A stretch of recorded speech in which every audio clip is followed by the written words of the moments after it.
Olá, tudo bem? Espero que esse vídeo chegue até você, uma oportunidade bastante promissora.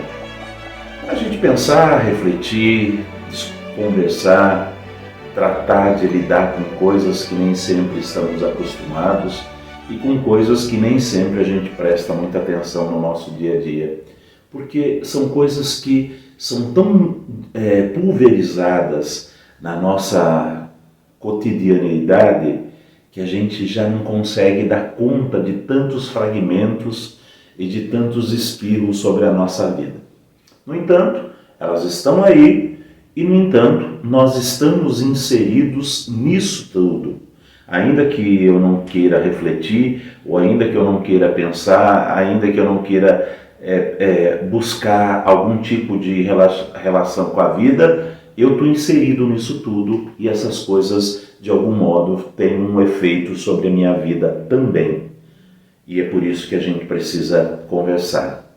E quando eu digo precisa conversar, não é um imperativo, é apenas um convite. Eu estou aqui todas as semanas e esse é o vídeo que eu posto na terça-feira.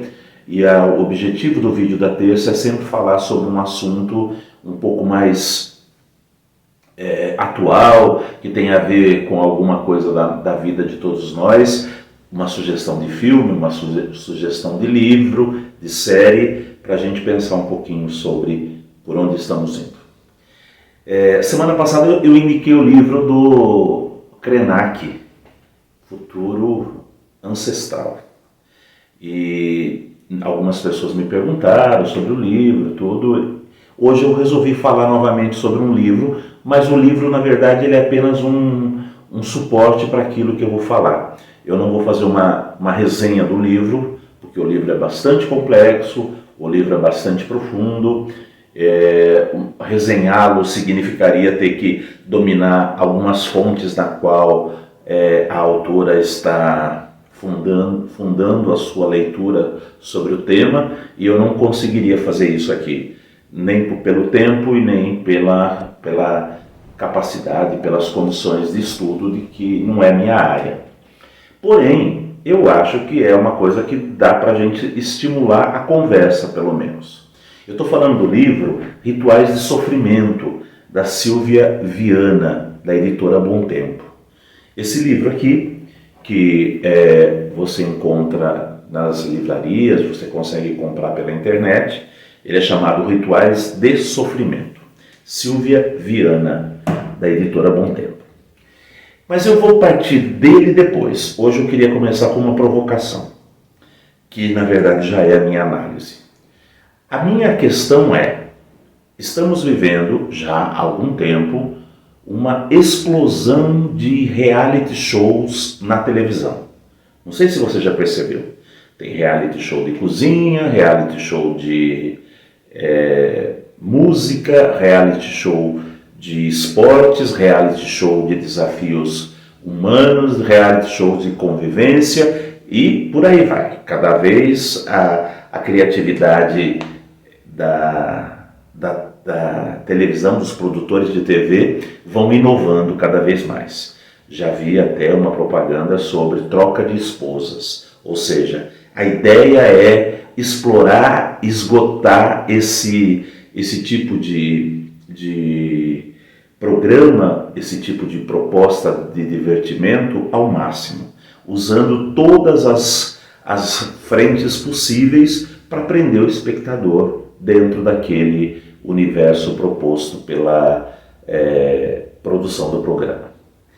Mas a gente vive uma questão que é assim, muita gente gosta dos reality shows, muita gente não gosta e muita gente odeia o reality show. Eu faço parte daquele grupo que odeia o reality show.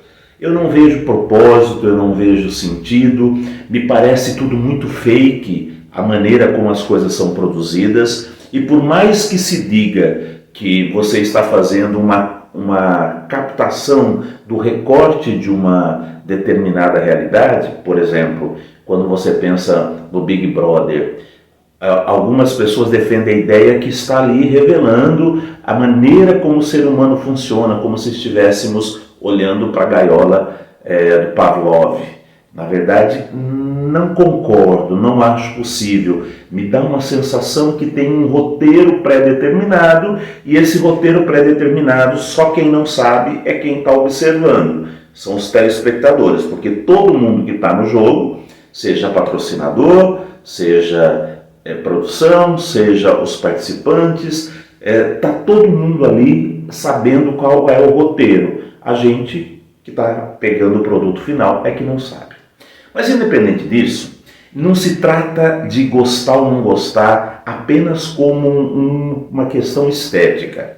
Ou, como dizem alguns, que olham para esse tipo de programa apenas pelo aspecto da moral sexual. Muita gente diz que não gosta porque é escandaloso, porque é horrível, porque todo mundo pega todo mundo, porque não tem limite. Eu não faço a minha leitura por aí. Existe um mal-estar da minha parte com relação aos reality shows que é muito anterior ao que vai acontecer lá. Seja dentro de uma casa, seja dentro de um auditório, seja dentro de uma cozinha cenográfica. É muito anterior e que a gente quase não pensa sobre isso.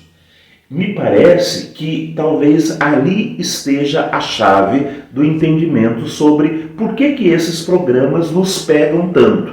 Ou nos pegam porque gostamos de ver, ou nos pegam porque nos incomodam muito, e aqui é uma regra básica da psicologia, aquilo que nos incomoda muito no externo é porque tem alguma coisa a revelar do nosso interno, ou nos pega muito com o desejo de participar. Quando você imagina que, abertas as inscrições para a participação nesses programas, existe uma explosão de interessados, a gente tem que ficar atento que é que essa estatística de número de participantes está nos dizendo sobre o fenômeno do reality show. Eu acho que é aqui que é o ponto principal. Se você fica só no aspecto da análise da moral sexual, aí fica muito complicado, porque daí vai depender da sua formação, vai depender daquilo que você está vivendo, inclusive vai depender da sua projeção. O que é que você está projetando naquele programa que possa revelar a sua insatisfação, o seu mal-estar com a sua sexualidade. Não é disso que eu estou falando. Ainda que eu admita que exista isso, ainda que eu admita que isso de fato passa pela cabeça de muita gente, o que eu estou falando é aquilo que é anterior ao início de um reality show. Porque não é curioso que você pensar, por exemplo, que quando você vai fazer um vestibular, quando você vai fazer um concurso, quando você vai fazer o Enem, você tem muitos candidatos para poucas vagas, ou você tem muitos candidatos tentando encontrar a melhor nota, mas é um acordo muito claro. Eu sou candidato, eu gostaria de estudar medicina, eu me candidato a uma vaga no curso de medicina de uma universidade. E qual é o sofrimento que eu vou passar? Eu devo estudar, eu devo me preparar com uma certa antecedência, gerando um determinado conteúdo e uma quantidade de conhecimentos, porque eu vou ser testado naquilo a que eu estou me propondo. Com todas as críticas que possa haver ao vestibular, ao concurso ou qualquer outra coisa, mas é uma coisa clara e honesta. Eu quero uma vaga, essa vaga me propõe que eu deva demonstrar os meus conhecimentos para que eu possa conquistar essa vaga. Mas quando você pensa num reality show, a coisa não é tão clara assim. Porque quando você se propõe a estar dentro do casting, dentro daquele grupo de pessoas que vai participar daquele reality show, você simplesmente abre mão, você abdica de tudo aquilo que poderia significar a sua reserva. Por exemplo, você vai ficar exposto. Por exemplo, as suas questões serão debatidas e você vai ser julgado numa proporção fora do comum nacionalmente sobre determinados pensamentos, sobre determinadas ideias, e você abre mão, inclusive, do seu processo de individuação, porque você vai se tornar uma massa exposta que vai ter que jogar, que vai ter que se articular e que vai ter que atingir os objetivos de quem preparou o programa, de quem pensou o programa, para que você permaneça no programa. Nem que para isso você tenha que abrir mão da sua dignidade. E a palavra parece forte, mas é isso mesmo. Porque quando você pensa que numa determinada prova você vai ter que ficar 24, 36, 48 horas sem comer, 48 horas sem ir ao banheiro, 48 horas sem poder se mexer, você está dizendo o quê?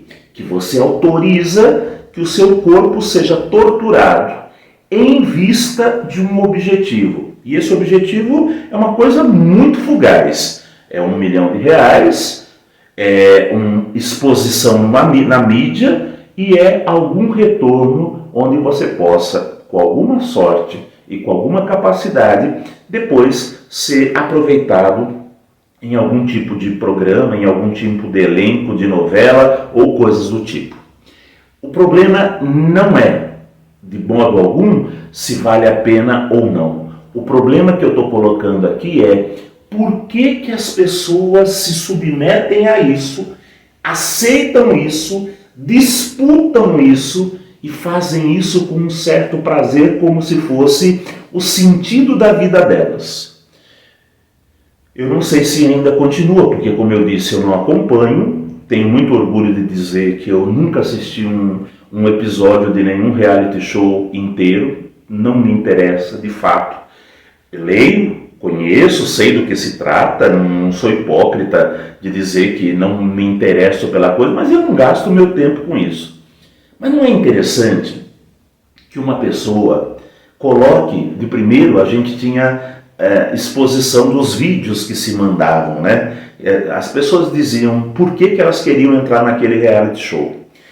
E quase todo mundo dizia, sempre foi meu sonho é esse. E eu sempre fiquei pensando, que sonho é esse de um sujeito que, numa fase em que ele poderia estar estudando, ele poderia estar trabalhando, ele poderia estar fazendo coisas muito interessantes, ele poderia estar dando a direção que ele quisesse na vida dele, ele se dispõe a sair daquele universo que é o universo dele, a entrar num processo de exploração da sua imagem, exploração do seu corpo, exploração das suas ideias, simplesmente por causa de um sonho de estar na televisão, de ser reconhecido, de ter um fã-clube, de poder ganhar um dinheiro ou de poder, sei lá, deslanchar sua carreira. Tem algo muito perverso nessa proposta. E isso me incomoda muito e acho que é aqui que está a conversa principal. Tanto de quem se dispõe a participar do reality show, porque você começa a entender qual é esse mecanismo que nós temos em que se eu tivesse que fazer um vestibular eu não faria, porque tem que disputar muitas vagas, porque tem que estudar, mas eu me disponho a ceder os direitos do meu corpo, da minha imagem, da minha cabeça, da minha dignidade, para que um programa explore isso, recebendo os dividendos de merchandising, coisa do tipo, e eu fique totalmente fragilizado. E por favor, não são poucas as histórias de pessoas que saíram desses reality shows totalmente expostos, destruídos, perdendo mais do que ganhando e até hoje padecem as dificuldades disso. Mas também podemos pensar que esse mecanismo perverso é o que faz com que muitos de nós fiquemos na frente da tela, compremos pacote de pay-per-view para poder assistir o dia inteiro e ficamos ali fissurados naquelas histórias mal contadas, aquelas histórias que aparentemente poderiam ser recortes da vida, mas que são forjadas, preparadas, manipuladas, seja pela edição, seja pela produção do programa, e faz com que a gente também se veja nisso, porque tem esse mecanismo perverso em que tem a alegria de ver o outro sendo humilhado, e que tem um certo prazer em saber que alguém vai ficar confinado no quarto escuro, em ficar totalmente feliz de saber que um determinado participante, que por algum motivo não é o participante para o qual eu estou torcendo, ele vai ser humilhado publicamente, ele vai ser cancelado, ele vai ser rejeitado. Este prazer perverso de quem se oferece para o programa ou de quem assiste o programa é algo que a gente precisa saber filtrar, conhecer, saber essas coisas sobre mim me ajudam a pensar como que eu me posiciono na sociedade. Porque aquele mecanismo que é usado no programa é, de algum modo, reflexo dos mecanismos sociais que são usados na nossa rotina cotidiana.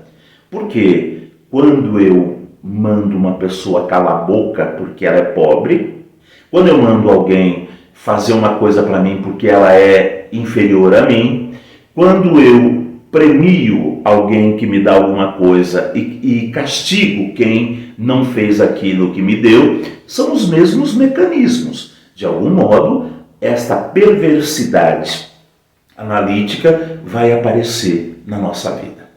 Pensar um pouquinho sobre isso pode nos ajudar.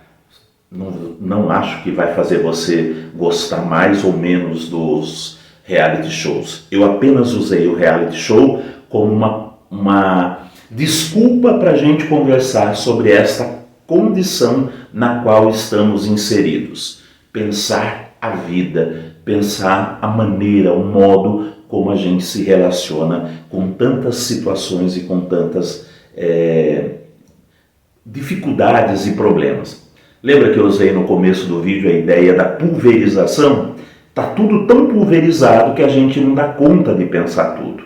Mas eu gostaria de propor pelo menos essa reflexão. Se alguém se interessar pelo livro, interessante. O livro ele capacita a gente a olhar para tudo isso. Ela tem uma escrita muito gostosa, muito fluente, então você vai ler o livro com tranquilidade. Ele é pesado porque ele é um livro que é bem fundamentado, mas ajuda a gente a pensar o quanto que todas essas coisas estão orbitando ao nosso redor, ou, ao contrário, nós estamos orbitando ao redor dessas coisas. Espero que tenha ajudado, espero que você tenha gostado da reflexão, tenha pensado. Se gostou, deixa um joinha. Se não é inscrito no canal, talvez tenha chegado o dia. Se você achar que convém, compartilha com os seus contatos. Quanto mais gente pensar junto, maiores são as chances da gente encontrar um caminho que seja um caminho agradável e possível para todos nós. Fiquem bem, fiquem na paz. Até a próxima, se assim for possível.